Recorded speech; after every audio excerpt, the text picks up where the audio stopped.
Hello everyone, back tuning into our latest Star Wars video. So we're going to be talking about what's happened with the Game of Thrones duo Benioff and Weiss leaving Star Wars. This happened a few days ago, but because I've been busy with the Weather Channel, I haven't had a chance to cover it.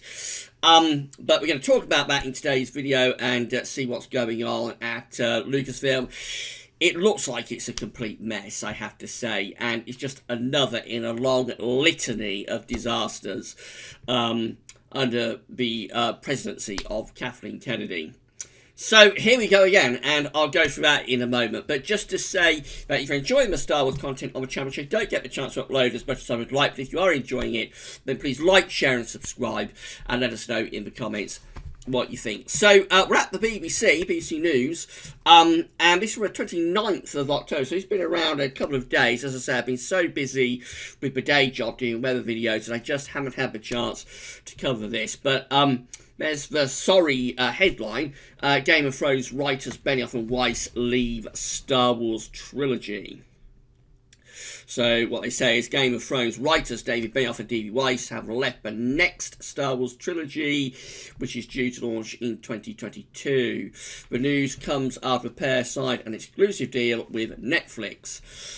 This is a quote: "There were only so many hours in the day. We could not do justice to both Star Wars and our Netflix projects," a statement given to Deadline, statement from Benioff and Weiss, given to Deadline read. They added that getting to talk about Star Wars with creator George Lucas have been the thrill of a lifetime. They said, "We love Star Wars. When George Lucas built it, he built us too." Lucasfilm President Kathleen Kennedy said that they would be welcomed back in the future. Dave Benioff and Dan Weiss are incredible storytellers. She said, "We hope to include them in the journey forward when they are able to step away from their busy schedule and focus on Star Wars." The point is, they were supposed to be focusing on Star Wars around 18 months ago. So quite what's happened here, it is very, very odd what's happened, but we'll talk about that in a moment. It goes on, according to a Disney release schedule published in May, the trilogy is due to be the next set of Star Wars films following this December's The Rise of Skywalker, the final chapter of the Skywalker Family Chronicles. The next films are scheduled for 2022, 2024 and 2026 and are set to usher in a new era for the famous franchise. There is a little bit more. Kevin Feige to the rescue. So Benioff and Weiss aren't the first filmmakers to unexpectedly leave Star Wars, you can say that again, before getting to realise their vision of a galaxy far, far away. Josh Trank left a planned Boba Fett spin-off. Lego movie makers Phil Lord and Chris Miller departed the Han Solo film. That is around 70 to 80% complete, and they had to bring in Ron Howard to completely redo the film all over again. Colin Trevorrow left Star Wars Episode 9, and even Rogue One's Gareth Edwards found that someone else was brought in to oversee reshoots. In most recent cases, it seems the original director's visions eventually clash with that of Lucasfilm head Kathleen Kennedy. That perhaps isn't the case with Benioff and Weiss. When their Netflix deal was announced, many wondered what might take priority and whether Netflix might have to wait until after the planned Star Wars trilogy to see the results of their $250 million deal. The pair's departure isn't a huge blow to Star Wars, though. The recent news about Marvel chief Kevin Feige, or is it Feige, somebody let me know how you pronounce that name, will develop at least one Star Wars movie and perhaps even take a larger role, and that is good news for the franchise. One of his great strengths with Marvel has been taking directors with disparate visions and allowing them to make films that simultaneously reflect their differing talents and still make the movies feel part of the same cohesive universe. If you just pop over to here, already we see that toxic fans are being blamed for what's happened here. So Benioff and Weiss, this is at Variety, Vanity Fair, I should say, VanityFair.com.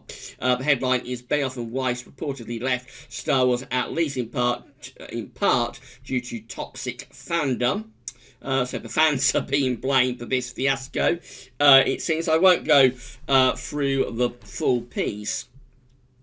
But what they're saying is that according to the Hollywood Reporter, Benioff and Weiss Star Wars exit have been in the works since August. Hollywood Reporter affirms that the reason the two wound up walking away partially had to do with their Netflix deal, but another factor that prompted the decision, the trade ads, was toxic fandom.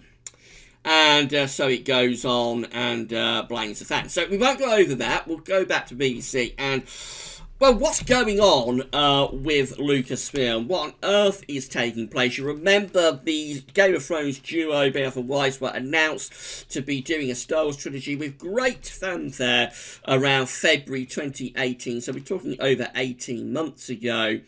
It looked like there was so much enthusiasm, both from Benioff and Weiss and from Kathleen Kennedy as well at the time of the announcement. And then very strangely, around 6 months ago, they signed this Netflix deal. And of course, I did the video on the channel at the time saying, does that Netflix deal mean that they are going to walk away from Star Wars? Because it seemed to me as though they wouldn't be able to do both their works for Netflix and also their works for Lucasfilm. But the point is that Lucasfilm, they went with Lucasfilm first.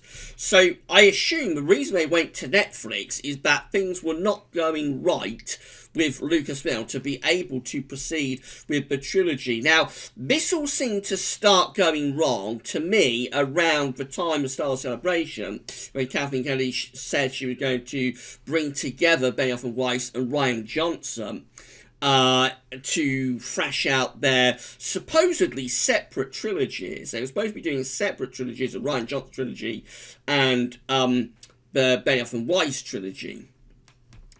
Kathleen Kennedy, at time of Star Wars Celebration, said she was going to bring the two together, Rian Johnson and Benioff and Weiss, which seemed very strange, given they were supposed to be doing two separate trilogies, and they would thrash things out. And it was very soon after that we heard about the Netflix deal. So I don't believe this has got anything whatsoever to do with toxic fans or toxic fandom. That's just purely Lucasfilm trying to look for cover for yet another Kathleen Kennedy disaster. I think what's happened here is that Kathleen Kennedy was not all that impressed with the story ideas from Benioff and Weiss, wasn't impressed with the trilogy, and she's wanted to probably combine their trilogy with Rian Johnson's trilogy, maybe have Benioff and Weiss sort of produce a trilogy directed by Rian Johnson.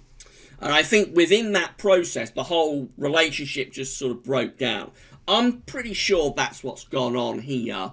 But that's just speculation because I have no way of knowing. But looking at the timeline from this, we heard about the Netflix deal after Kennedy said she was going to bring Rian Johnson and Benioff and Weiss together at Star Wars Celebration, which seemed very, very strange. And we still don't know why they were doing two separate trilogies. They would be brought together to thrash out their story ideas. So it seemed very, very odd, and to me, that's when it all started going pear-shaped, if you like. So it's just another in a long line of disasters under Kathleen Kennedy. Of course, they go over that at the BBC, actually, and a lot of outlets do sort of try and play down the litany of production disasters that we've seen with Lucasfilm and Star Wars under Kathleen Kennedy's presidency, but again they go over it. There was Josh Trank being fired from Boba Fett. There was Lord and Miller being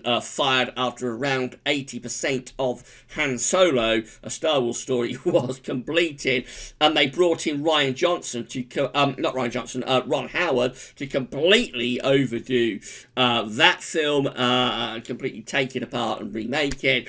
We know what happened with Colin Trevorrow being fired from what was then episode 9, and at the last minute had to bring in J.J. Abrams to try and clean up the mess, and supposedly George Lucas has helped clear up that particular mess as well, but we haven't heard anything from George about how much he was involved in The Rise of Skywalker. But again, it's just case of clearing up another one of Kathleen Kennedy's messes. We've got the situation with Gareth Edwards that they do mention now. There's not a lot of mention about that, but of course Gareth Edwards, director of Rogue One, had his film taken off him.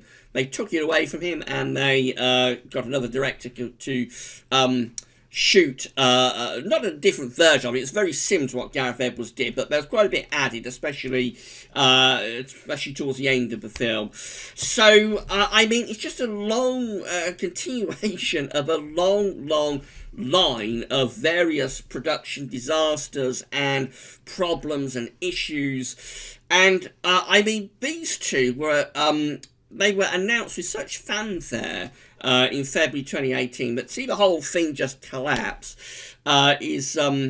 is not good, is it? I mean, if it was just on its own, then fair enough, you would say it's just one of those things and let's move on. But there is a definite pattern emerging here, and it does appear to me that Kathleen Kennedy does not know what she's doing, and that, of course, is primarily focused on the sequel trilogy, the mess that is sequel trilogy, the fact that we've got to the final film of the trilogy, Rise of Skywalker, and however that film turns out, however Rise of Skywalker ends up, it will be the case that as a whole, as a trilogy, the sequel trilogy will be a complete mess, even if the Rise of Skywalker manages to if it manages to salvage something from the wreckage in the final film. But as a trilogy, I mean, it's just a total mess. They're making it up as they go along. They don't know what they're doing. They don't know what story they're trying to tell. And again, all of this has happened under Kathleen Kennedy. And, of course, it all began with their dreadful decision to discard George Lucas's story draft for the sequel trilogy. That was the sign, I think, that Kathleen Kennedy did not know what she was doing, because you have George Lucas's story treatments for the sequel trilogy. You have J.J. Abrams ready to go and direct that story with George Lucas overseeing it. I mean, it's an absolutely perfect setup. Why on earth would you discard the sequel to Star Wars: A New Hope, The Empire Strikes Back, and Return of the Jedi from the sequel story from George Lucas to those films? Why would you do it? Why did she do it? We have never had a satisfactory answer for why she did it. It was supposedly partly her decision and partly that of Bob Iger and the other head honchos at Disney, but it just seems absolutely astounding that they did it. And ever since that point, things have just been going down and down and down and down with Lucasfilm under Kathleen Kennedy. I'm hoping we're going to see the back of her soon. She's been there since 2012. George handed her that role, gave over his lifetime's work to her, and of course at the outset she said she was going to honour his characters and make sure that they lived in a way that he wanted them to, and ever since then she's been killing them all off, but that's another matter. She's been there since 2012. We're coming up to the end of 2019, going to 2020 now, so she's had nearly an 8-year run with this. I don't think she can go on all that much longer before she hands over reins to someone else. Maybe she's going to hand over to Kevin Feige. He's certainly doing one film that he appears to be directing, although of course we never know whether she might fire him, because she seems to fire everybody other than Rian Johnson. And Rian Johnson, interestingly, is the one person that does deserve to be fired, but out of everybody, he's the one that she seems to favour. And what we do know is that, supposedly anyway, we're going to get a Rian Johnson trilogy. So we've lost Benioff and Weiss, but we've still got Rian Johnson. Try and make sense of that. But there we go. So it's just another sort of disaster under Kathleen Kennedy. I don't think she knows what she's doing. I don't think she knows how to produce and make and oversee Star Wars. I just don't think she knows what she's doing. The films that she has produced, other than Han Solo, which lost money, but the rest of them have made money, so that's why she's still there. That's why Disney still let her continue, I think, because so far she is still financially successful with Star Wars. But as soon as it starts losing money, and as I say, Han Solo did lose money, partly because of the backlash to The Last Jedi. We didn't get the ticket sales I was expecting, of course, partly because of the fact that after Lord and Miller shot 80% of the film, Ron Howard came in and completely redid it, so it went vastly over budget, and that's the reason it lost money. But those two issues combined. If The Rise of Skywalker was to lose money, if that doesn't sell tickets way Disney are expecting, I would expect she'll be on her way very quickly. But I think that will be financially successful purely because of the fact that it's being billed as the last Skywalker film, so saga film. So I think that is going to make a decent box office. May not be as much as Disney are expecting, but they will make money on it. So as long as they keep making money, Kathleen Kennedy will survive. But I think at some point she'll move along the chain. I can't see she's going to carry on at Lucasfilm all that much longer. She's been there since 2012, and I think they'll be moving her along, possibly in favour of Kevin Feige, or Feige, however you pronounce his name, very shortly, within the next couple of years. But for now, we're still stuck with her, and we still have these ongoing, never-ending, seemingly, production disasters coming along, and this is just another one of them. What on earth went wrong? Let me know what you think in the comments. So do you think it's time that Kathleen Kennedy moved along? Let me know what you think. We're back with more Star Wars content very, very soon. If you enjoyed this video, then please like, share, and subscribe. And as I said, let us know in the comments what you think about all of this. But that's all for now, and thanks for watching.